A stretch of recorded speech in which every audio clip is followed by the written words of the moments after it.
Are you getting tired of looking at my face yet? Hey guys, it's Red Nomster, and I'm in a forest today. I'm trying to hunt this cow. It's way over there. You can't really see it, but if I go far enough away, it'll disappear and reappear. Yep, it's just how entities work. Anyways, I have a bit of a nostalgic command block build today, I think. It was inspired by the game Deer Hunter I used to play with my brother a long time ago, and basically it's kind of like Cabela's, but you just hunt things. But there's an option to choose whether you want to follow the bullet that you shoot or not, or the arrow that you shot, or something like that, just a projectile. And that was my favorite part about the game. It's just so satisfying every time a bullet hit a deer right between the eyes after traveling like 9,000 miles at Mach speed. So that's what I tried to recreate here. I think I did about as good as I could with making it feel good, anyways. So with making it vanilla, basically. There is a mod called AeroCam, I think is what it's called. So that's also inspiration I'm getting, I suppose. It looks pretty similar, but there are a lot of differences, especially in how it works, obviously, and the limits of it, because it's in vanilla, of course. So I'm gonna try shooting this cow in the face. Mm-hmm. Too high. But as you see, the camera follows the arrow all the way there, and then it brings you back to where you were. Huh. Okay, that was right over. But yeah, I can move over here, and then I could shoot at him one more time, maybe. Headshot, and I'm back to where I was, no matter what. But it goes pretty far, I suppose. If I want to shoot it further. Beautiful. It gets stuck in something and then it looks straight up, pretty much is how it works. Every once in a while it gets stuck into the ground and it'll just turn to dirt, but sometimes that doesn't happen, I guess. I'd rather just do the animation of it looking up. But anyways, this is the command block schematic that I have in this world right now, but I'll go to a separate world to show you how it works. But as you can see, there's not very much, and it could probably be more compacted. This redstone just randomly in some spots. It is separated a little bit so it'd be easier to display and stuff and then demonstrate how it works. So I'll see you in my other world in a couple of seconds. I'm back. Okay, just ate lunch. I'm happy, full stomach. I'm excited. Hopefully I don't have to record this any more times. I've already tried doing it 3 or 4 times, but my mic keeps messing up. I need a new mic.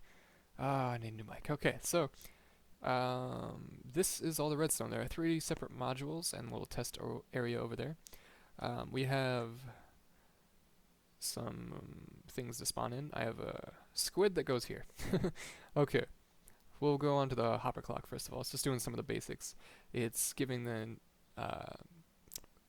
squids the resistance effect, and then giving the squids the invisibility effect, and slowing down cows and pigs so they don't suck as bad when I try to shoot them, and then clearing the weather. So it's pretty simple. I'll explain the squids in a second. Next we have this kind of large compared to that scale of command blocks. We have this little comparative clock. It's going about 2 times a second, maybe? Sure. And it's powering 3 different command blocks constantly, pretty much. Not constantly, but on a clock. So we're testing for an arrow entity in the radius of 200. So once I shoot an arrow, this command block will send an output into this command block and the other 2 next to it. And it's the effect of swiftness, or speed I guess, which makes my field of view go a little bit gammy, so I look like an arrow. And then it's clearing the bow from the player, so I lose my bow when I shoot.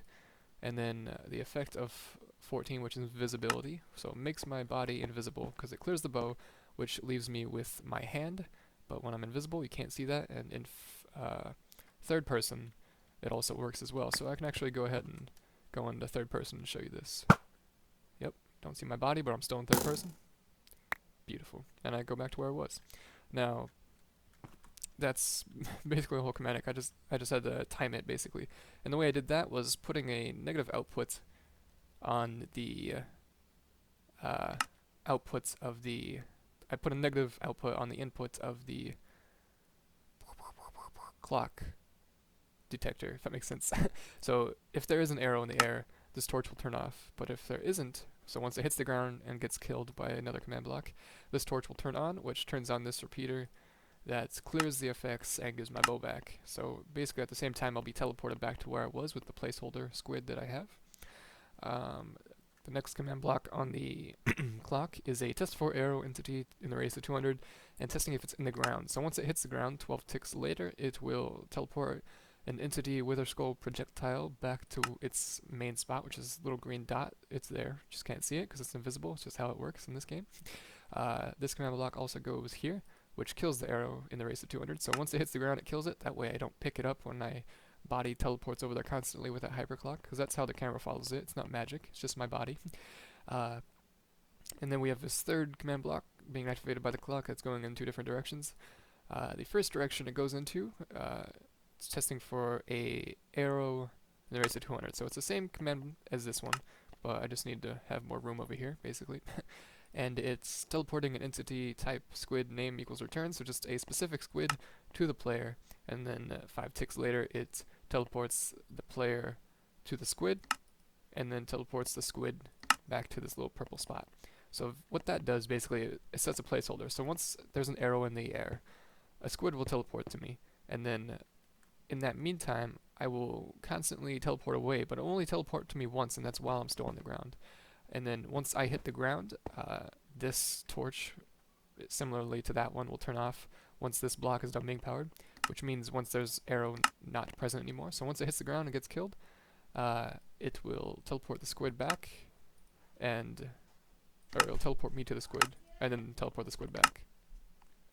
And next, basically what we have is this little command that's setting redstone blocks and stone blocks and stuff like that to activate and deactivate this hyperclock, which is just a set block command that's setting stone and redstone. So basically it's not running now, but if I shoot, this will go off 20 times a second, constantly teleport me to the wither skull if that's teleporting to the arrow. Right here, this one goes off first. It will teleport the wither skull to the arrow in the radius of 200, c equals 1, and then it will teleport the player to the wither skull, and that just kind of makes it so I'm behind the arrow a little bit. As you can see there, I'm a little bit behind it, I'm not directly in it.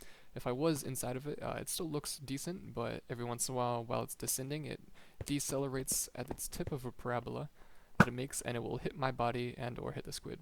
And like you saw there, it kind of shows my hand for a little bit. Sometimes that happens, it just kind of depends on how fast you want this clock to be. Could use the hyperclock and it will get rid of that.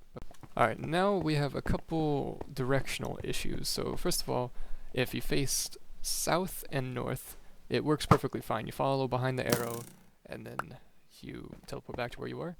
But say if I come to this forest and I shoot away from it, it will look the opposite way. It will look towards the forest as I run away from it, which is not what you want, really. You want to see where your arrow is going. It's the same thing with this direction, but it does bring up some interesting things for adventure maps, though, and just maps in general, I guess. If you want to have a cinematic in your game, you can use dispensers that shoot arrows, and maybe even like a slime block thing to curve it, so you kind of have this descending effect where it goes like that. So it's kind of a little bonus, I guess, to the whole system. You could follow arrow entities instead of making custom teleport commands teleporting you to specific coordinates. It's just a little bit speedier. It's not as precise, I suppose, but it's something, I guess, if you want to try using it. But that's all I have for this video, guys. Thanks for watching. Like and subscribe if you're new here, and I will see you in the next video. Tell me what you guys think. And, okay, now I'm going. I'll see you in the next video, guys.